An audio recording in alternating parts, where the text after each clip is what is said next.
What's your advice to directors for shooting out of chronological order? I'm not sure if you had to do that much with. No, actually, it's so funny. So my first, I was very lucky in my film Trespassers, the horror film I made, which comes out this summer.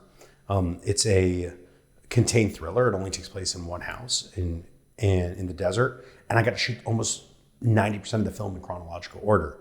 That was a treat. On the other hand, I've made my 2 other films. They've both been out of chronological order. So it's a very hard,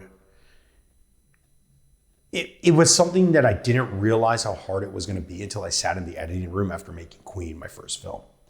And I looked at all the mistakes I had made, because it's very hard to gauge an actor's performance from one scene to the next if you're shooting the first part of that scene that Monday and then you shoot the next part of that scene 2 weeks from then.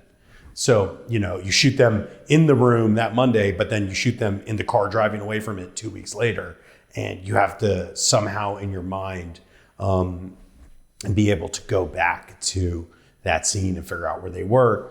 So I've found there's a few different methods that I even try to use throughout, at least, now after going through that process. The first method was my second film, I got to shoot mainly in chronological order, which was amazing.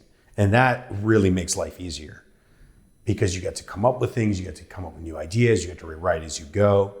Then in the film I'm making right now, 5 Rules of Success, I had to go back because of financial situations into a more out of order block shooting situation.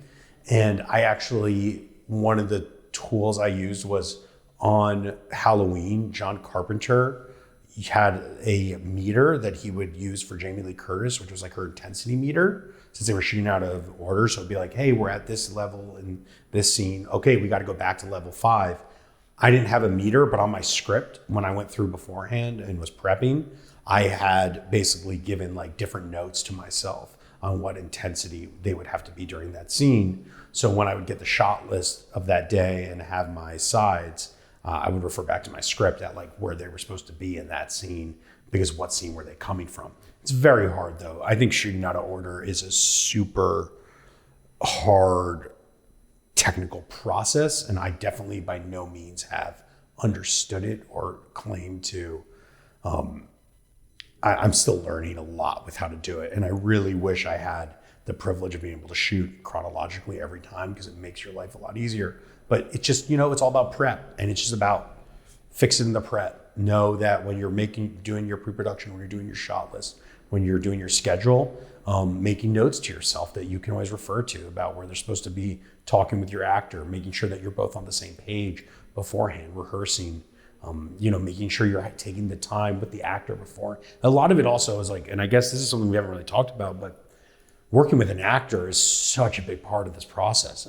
And it's really making sure everyone does their homework individually, and then we all come together and we're checking our homework and our notes together.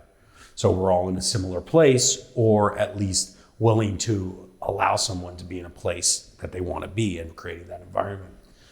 So yeah, a big part of it is just like prep, rehearsing with the actor, giving notes, making sure you're kind of all on the same page with your notes, where you're at with the script, breaking down if you kind of break down the beats. That's why I love doing a shot list. I don't even follow my shot list most of the time when I'm shooting, but I like it because it allows me to break down the beats of every scene. And if I know where the beats are, I know where I need to be. So I can go, hey, we did shoot this scene in your apartment 3 weeks ago, and now we're in the restaurant in the next scene. Remember, you're coming out of it, you're all upset, this just happened, this is where we were, let's try to get back there. And also your costume designer and your wardrobe are really important in this process, because they're mostly always are super on it about where, continuity and where the actor is and what outfit they're in. So that outfit really can dictate to the actor a lot of where they need to be. So it's kind of using all the tools and people around you as well to help guide the process. So you make a shot list, but you don't really refer to it. It's like almost intuitively, it's like a blueprint already inside of you. Oh yeah, like I always have it with me on set, but I don't really look at it. But if you look at the shots, they're almost identical to what I write in the shot list.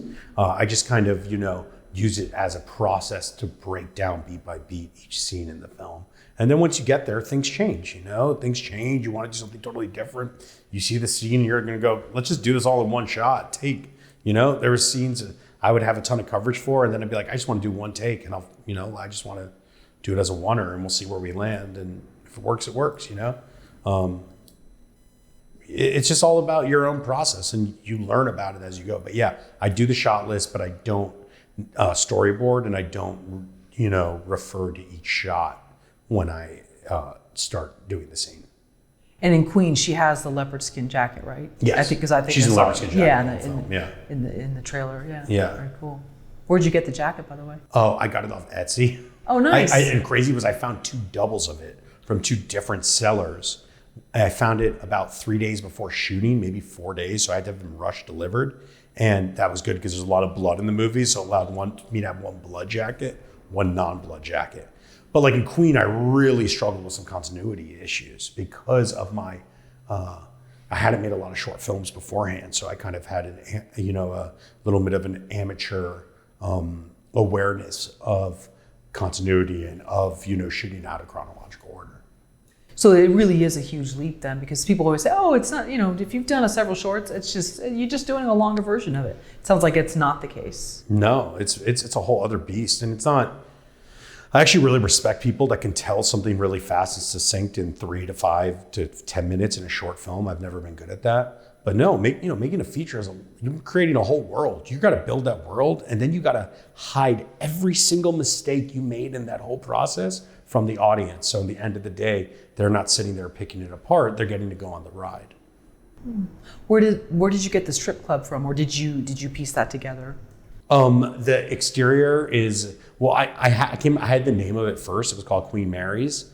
Then I found out there was an exterior of a strip club in Portland, Oregon, and we shot the exterior up there. And then the interior was in Glassell Park at this great place, Los Candiles. And it was a really long process to find the strip club. I went to so many of them along the way. I have like all these great photos of just empty strip clubs in the middle of the day as location photos. Yeah, there's one that I've driven by in the valley. I won't say what it is, but they have the most interesting advertising. Like, hey guys, Easter special, And then I'm like, somebody's really they must have some social media person or whatever, because I'm actually fascinated by their advertising. Hey, they know how to get you. They're going to get you,